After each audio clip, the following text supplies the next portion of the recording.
من شرور أنفسنا ومن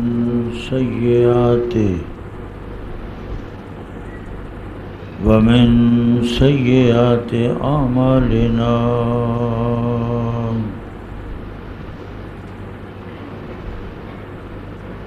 من يهده الله فلا مضل له ومن يضلله فلا هادي له ونشهد أن لا إله إلا الله وحده لا شريك له ونشهد أن سيدنا ومولانا محمدا عبده ورسوله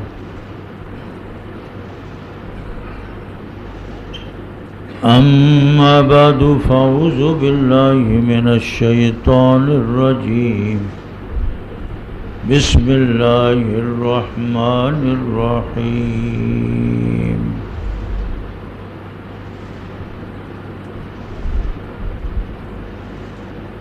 إنا نحن نزلنا الذكر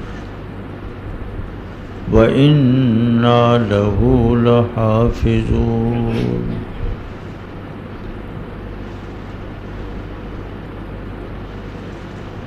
وقال رسول الله صلى الله عليه وسلم لا حسد إلا على اثنتين رجل آتاه الله القرآن يتلوه آناء الليل وآناء النهار ورجل آتاه الله مالا ينفق ماله آناء الليل وآناء النهار أو كما قال صلى الله عليه وسلم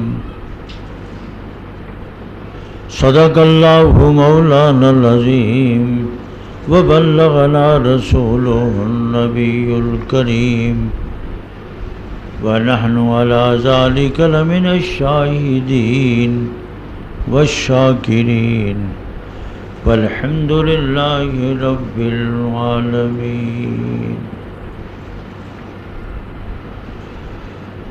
اللهم صل على محمد وعلى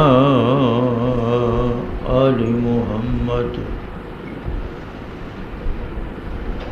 كما صليت على إبراهيم وعلى آل إبراهيم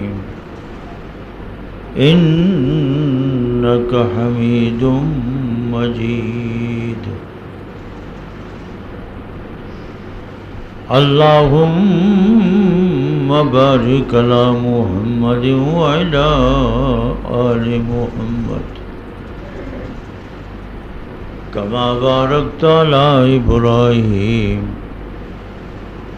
وعلى آل إبراهيم إنك حميد مجيد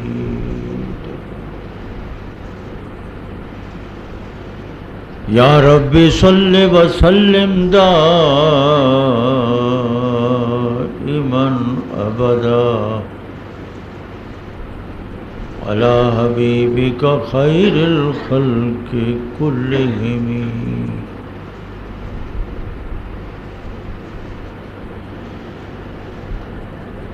قابل صد احترام دوستو،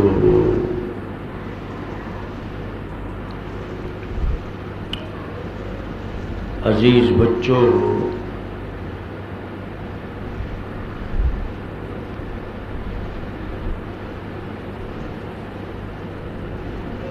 آج رمضان کی 27ویں رات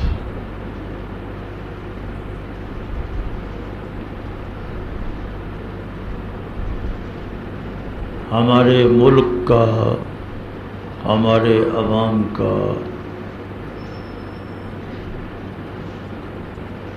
مزاج یہی ہے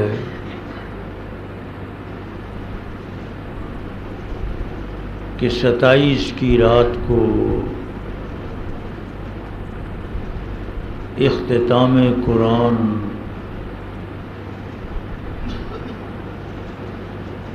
قرآن پاک اپنے اختتام تک پہنچ جاتا ہے، دعا ہوتی ہے۔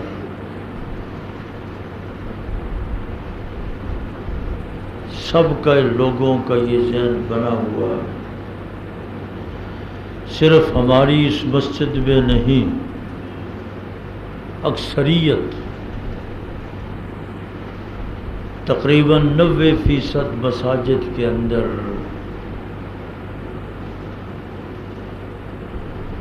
ستائیسویں شب کو قرآن پاک کا اختتام، دوست احباب جمع ہو جاتے ہیں،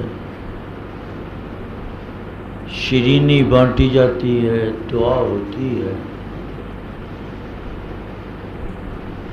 یہ گرمی کا موسم ہے۔ آج 27ویں شب کی نسبت سے اللہ تبارک و تعالیٰ نے عصر کے قریب سے ہی بادل، ہوا، قرب و جوار میں بارش، بے شک شہر میں معمولی سی بارش ہوئی، لیکن قرب و جوار میں کافی بارش بھی ہوئی۔ تو 27ویں شب کو اللہ تبارک و تعالیٰ نے ہم سب کے لیے ایک بیٹھنے کی، سننے کی ایک سیزن بنا دیا، موسم بن گیا۔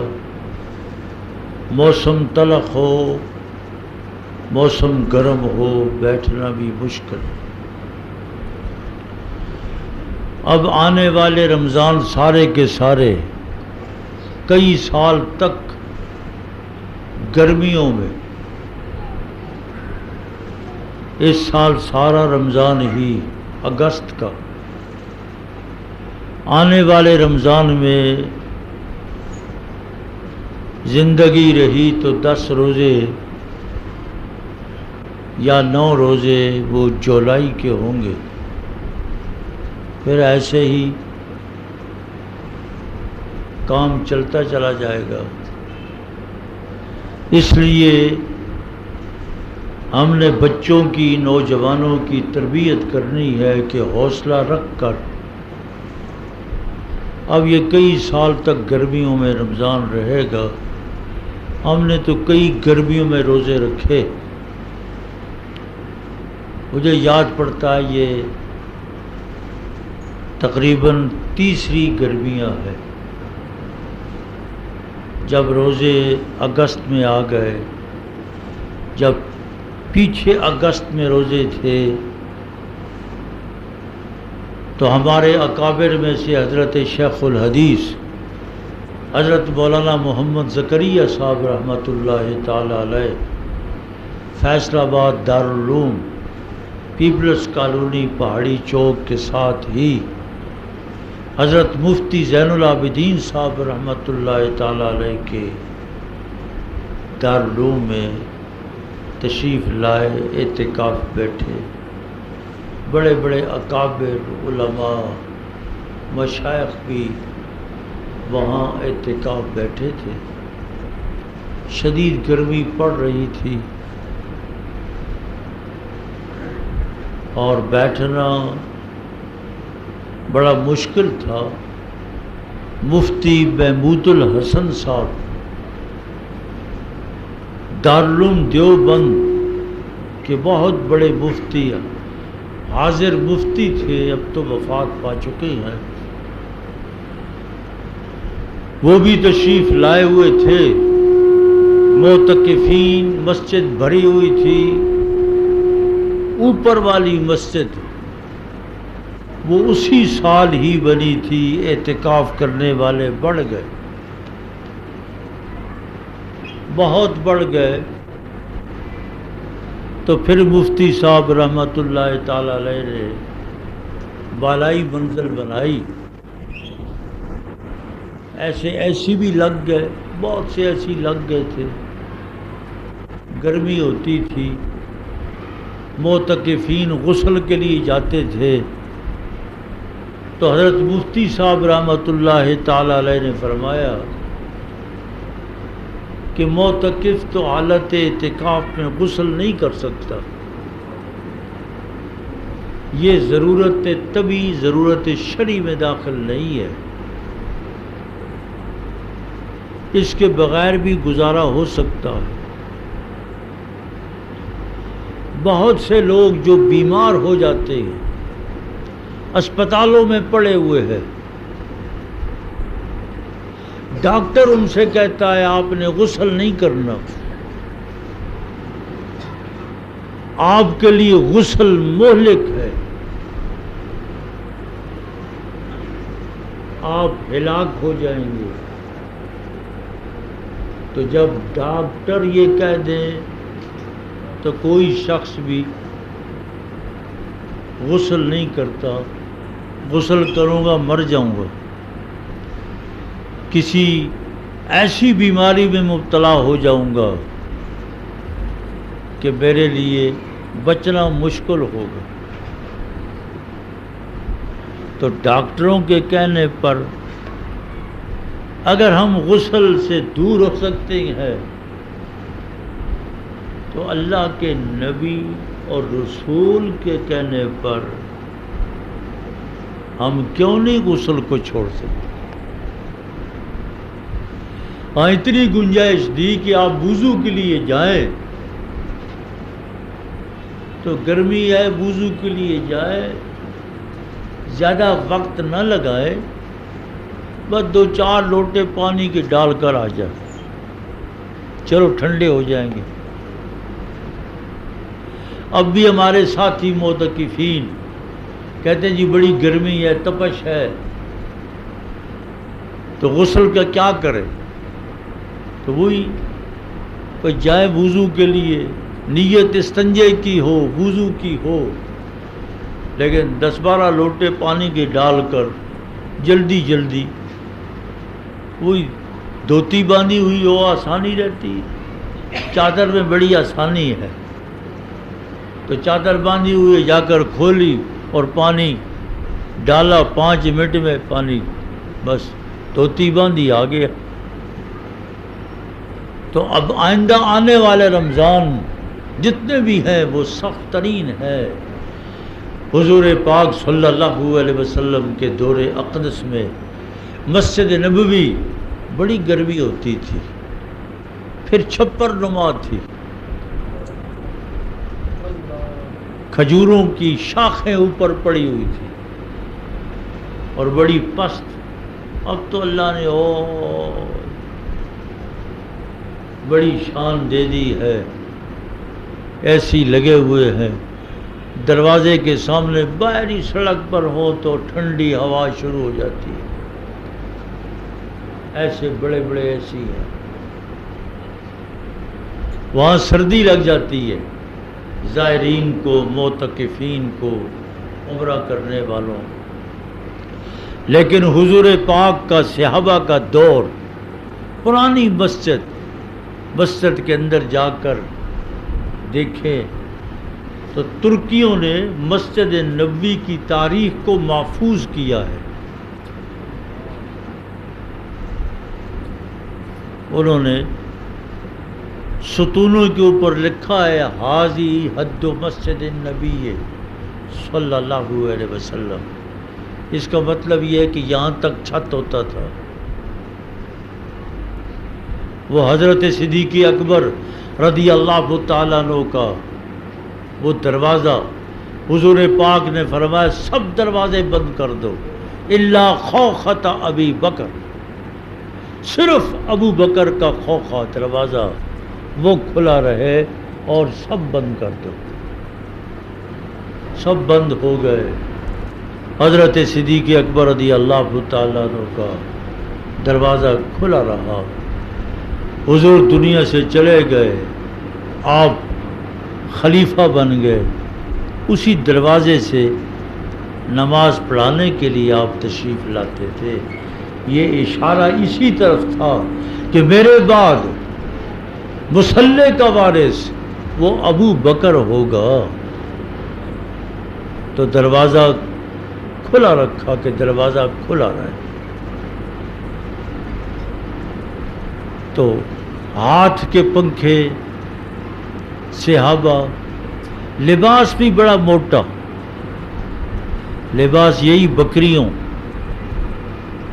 جو بکریوں کی اون ہے، اونٹوں کی اون ہے، اپنے ہاتھ سے باریک دھاگا بناتے تھے۔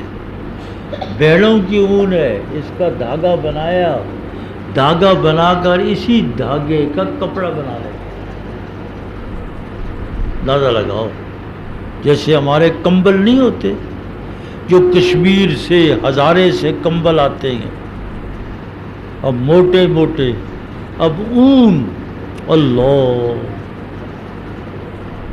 یہی ان کے خیمے بھی ہوتے تھے، یہی ان کے بستر بھی ہوتے تھے، نیچے بچھایا، اوپر بیٹھ گئے، لیٹ گئے۔ اب بھی جو بدو ہے تو وہ بڑے بڑے کمبل ہیں، نیچے بچھائے ہوئے، اوپر بیٹھے ہوئے، تو عادت بنی ہوئی ہے۔ تو حضور پاک صلی اللہ علیہ وسلم، صحابہ کرام موٹا لباس پہنتے تھے،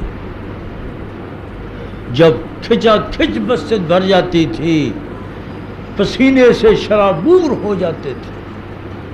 اللہ، پھر پسینہ بھی پھر اون کے کپڑے میں داخل ہو جائے تو عجیب سی ایک چیز پیدا ہو جاتی، تو سب حضور صحابہ برداشت کرتے تھے۔ اس کے مقابلے میں ہمارا لباس تو ماشاءاللہ باریک لباس، صاف ستھرا، ہم تو ہر دن، چلو ایک دن نہیں تو 2 دن کے بعد تو ہم ہر آدمی اتار دیتا ہے، دوسرا پہن لیا۔ آپ روزانہ ہی اپنے کاروبار کے لیے آتے ہیں، روزانہ ہی بدل کر آتے ہیں۔ اس زمانے میں صابن بھی نہیں ہوتا تھا، دھونا بھی مشکل، پانی بھی مشکل، ہر چیز کی مشکلات تھیں۔ اللہ تبارک و تعالیٰ نے کتنی فراوانی دی ہے، لیکن اس فراوانی کے باوجود ہمارے اندر نہ ہم گرمی برداشت کر سکتے ہیں، نہ ہم سردی برداشت کر سکتے ہیں۔ ہم تو یہی سن کر داڑھی ہماری سفید ہو گئی، گرمی بڑی ہے، گرمی بڑی ہے، سردی بڑی ہے، سردی پہنی، ٹھنڈی ہوا بھی چلتی ہے، کتنے برف باری ہو گئی ہے۔ اللہ اکبر، ہماری زندگی پوری ہو گئی، تمام ہو گئی۔ اس لیے دوستو، یہ گرمی اور سردی اور موسم، یہ سب اللہ کے قبضے میں ہے، اور یہ موسم چلتے رہتے ہیں، تو آئندہ آنے والے رمضان میں اور مشقت بڑھ جائے گی۔ اس لیے آپ کی مسجد میں ہمارے مخدوم حضرت قاری حافظ محمد اسماعیل صاحب دامت برکاتہم کے فرزند ارجمند قاری محمد عثمان صاحب، یہ کئی سالوں سے آپ کو قرآن پاک سنا رہے ہیں۔ اس سال بھی انہوں نے ماشاءاللہ قرآن پاک خوب آپ کو سنایا، اور ابھی تھوڑی دیر پہلے قل اعوذ برب الناس، اور پھر دوبارہ الف لام میم ذالک الکتاب لا ریب فیہ ھدی للمتقین۔ تو اللہ کریم نے قرآن پاک کے اندر ہدایت رکھی ہے، قرآن پاک میں اللہ نے نور رکھا ہے۔ تو قرآن پاک جہاں جہاں پڑھا جاتا ہے، جہاں جہاں کھلا ہوا ہوتا ہے، زمین کے وہ حصے اس طرح روشن اور چمکتے ہیں جیسے زمینی مخلوق کے لیے آسمان کے ستارے چمکتے ہیں۔ اللہ اللہ اکبر۔ اس لیے جہاں قرآن پاک پڑھا جاتا ہے تو پھر وہاں فرشتے بھی اترتے ہیں، فرشتے اترتے، فرشتے آتے۔ حدیث پاک میں آتا ہے ایک صحابی قرآن پاک پڑھ رہے تھے اور ان کا گھوڑا تھا، وہ گھوڑا پدکنے لگ گیا، قرآن پاک چھوڑ دیا، خاموش ہو گیا، پھر شروع کیا، پھر چپ کر گئے، پھر شروع کیا، پھر حضور پاک صلی اللہ علیہ وسلم کو جب صبح کے وقت خبر دی تو آپ صلی اللہ علیہ وسلم نے ارشاد فرمایا، جب آپ قرآن پاک پڑھ رہے تھے تو آسمان سے فرشتے سننے کے لیے آئے تھے، ان فرشتوں کو دیکھ کر آپ کا گھوڑا جو تھا وہ بدک رہا تھا۔ اللہ اللہ اکبر۔ دیکھو گھوڑے بھی وجد میں آ جاتے ہیں، خدا کی مخلوق وجد میں آ جاتی ہے۔ تو قرآن پاک اللہ کا کلام، تو قرآن کو قرآن اس لیے کہتے ہیں، قرآن کے معنی مقروء، پڑھا ہوا۔ دنیا میں سب سے زیادہ جو کتاب پڑھی جا رہی ہے وہ اللہ کا قرآن ہے۔ تقریباً 6 ارب کی آبادی ہے دنیا میں، 2 ارب کے قریب مسلمان ہوں گے، لیکن دنیا کے لوگ یہ نہیں کہہ سکتے کہ فلاں کتاب سب سے زیادہ پڑھی جا رہی ہے۔ سب سے زیادہ دنیا میں پڑھا جانے والا اگر کوئی کلام ہے تو وہ قرآن حکیم ہے۔ الحمدللہ ثم الحمدللہ۔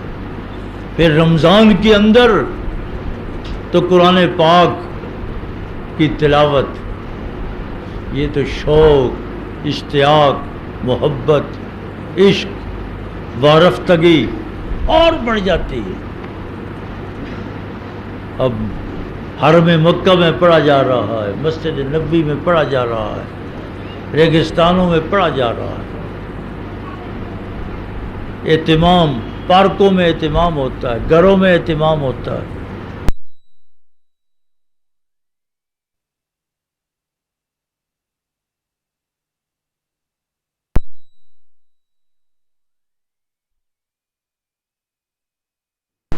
حالوں میں اہتمام ہے، جگہ جگہ لوگ اپنا اہتمام کر کے قرآن پاک سنتے ہیں۔ تو قرآن پاک کا سننا بھی باعث برکت، پڑھنا بھی باعث برکت، اور اس کا گھر میں رکھنا بھی باعث برکت ہے۔ تو قرآن پاک کا وجود برکت ہی برکت ہے، تو پڑھنا بھی باعث برکت ہے اور اس کو سننا بھی باعث برکت، اس کا اٹھانا یہ بھی باعث برکت، اس کی خلاف اور اس کی چولی بھی باعث برکت ہے۔ جس کھانے کے اندر پڑا ہوا وہ کھانا بھی باعث برکت ہے کہ اللہ کا کلام پڑا ہوا ہے۔ اس لیے قرآن پاک نے ارشاد فرمایا، اِنَّا نَحْنُ نَزَّلْنَا الذِّكْرَ وَإِنَّا لَهُ لَحَافِظُونَ۔ ہم نے قرآن پاک کو خود اتارا، اتارنے والے بھی ہم، جبریل امین کو ہم نے قرآن پاک دیا، جبریل امین لے جا قرآن۔ اللہ، انہ لقول رسول امین۔ اللہ، حضرت جبریل امین کو قرآن پاک امین کہتا ہے، امانت دار ہے۔ طاقتور بھی ہے، توانا بھی ہے۔ یہ نہیں کہ عرش معلیٰ سے جبریل امین قرآن لائے اور درمیان میں کوئی دہشت گرد آ جائے اور کہے کہ لو یہ بھی شامل کر لے، نہیں، وہاں کسی کی مجال نہیں۔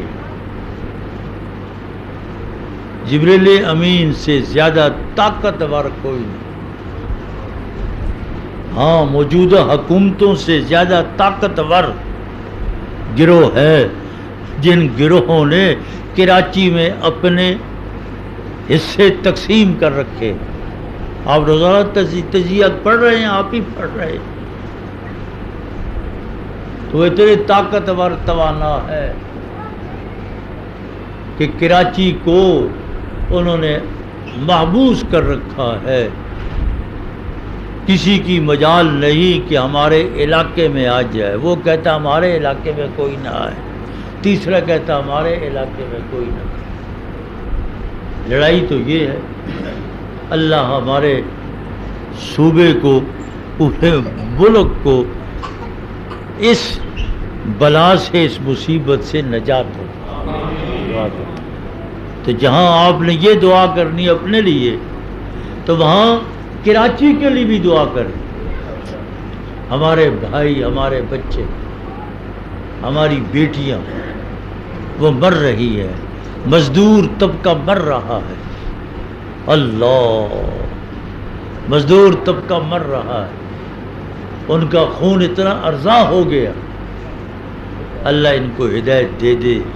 یہ گورنمنٹ سے زیادہ کوئی طاقتور نہیں ہوتا، جو گورنمنٹ سے ٹکر لیتا ہے اپنے سر میں پتھر مارتا ہے،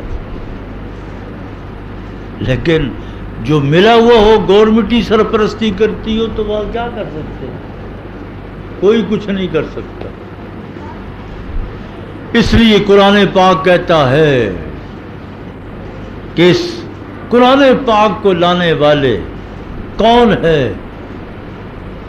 وہ طاقتور، توانا، رسول، امین، امانت دار۔ کسی میں یہ مجال نہیں کہ اپنی طرف سے کوئی کلام داخل کر دے۔ حضرت جبریل امین کلام لاتے رہے، حضور کے قلب منور پر اترتا رہا، اور حضور پاک صلی اللہ علیہ وسلم کے دل میں اللہ نے پورا قرآن محفوظ کر دیا۔ ابتدا میں جب وحی آئی تو آپ نے جلدی جلدی ساتھ ساتھ پڑھنا شروع کر دیا۔ اللہ نے فرمایا نہیں، جلدی نہیں پڑھنا۔ لا تحرک بہ لسانک لتعجل بہ، آپ اپنی زبان کو اتنی تیزی سے حرکت نہ دیں، جلد بازی نہ کریں۔ لا تحرک بہ لسانک لتعجل بہ ان علینا جمعہ وقرآنہ، ہمارے ذمہ ہے اس قرآن کو آپ کے سینے میں جمع کرنا اور آپ کی زبان سے پڑھوانا۔ اللہ، ان علینا جمعہ وقرآنہ فَإِذَا قَرَأْنَاهُ فَاتَّبِعْ قُرْآنَهُ، جب ہم قرآن پڑھیں، جبریل امین قرآن پڑھے، فَاتَّبِعْ قُرْآنَهُ فَاسْتَمِعْ قُرْآنَهُ، پھر قرآن سننا۔ اللہ، پھر آپ قرآن سنیں۔ اس سے معلوم ہوا جب قرآن پڑھا جا رہا ہو پھر قرآن کو سنو۔ آداب قرآن میں سے یہ قرآن پاک کا ادب ہے کہ امام پڑھے آپ توجہ سے سنیں۔ فَاسْتَمِعُوا لَهُ وَأَنصِتُوا لَعَلَّكُمْ تُرْحَمُونَ، کان لگاؤ، سنو، دھیان رکھو۔ تو قاری صاحب پڑھ رہے تھے، ہم سب سن رہے تھے۔ اللہ پاک قاری صاحب کی عمر میں برکت پیدا فرمائے۔